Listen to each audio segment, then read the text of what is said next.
अपना काम करिए। दर्शकों को नकली नाटक एक पर्दा लगा के न चेहरे पे मुखौटा लगा के घूमते हैं आप लोग। रियल बनिए, फेक मत बनिए।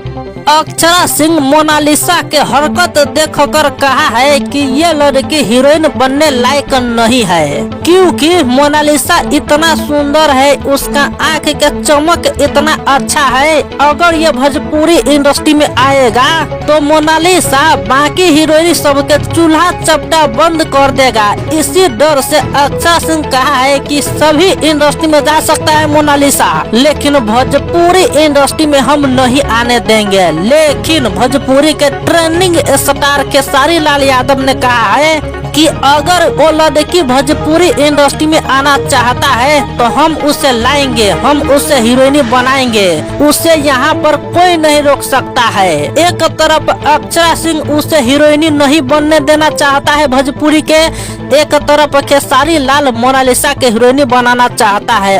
अब इन दोनों के बीच में विवाद हो चुका है। अब देखना ये बाकी है, क्या मोनालिसा भोजपुरी हीरोइन बन सकता है कि नहीं।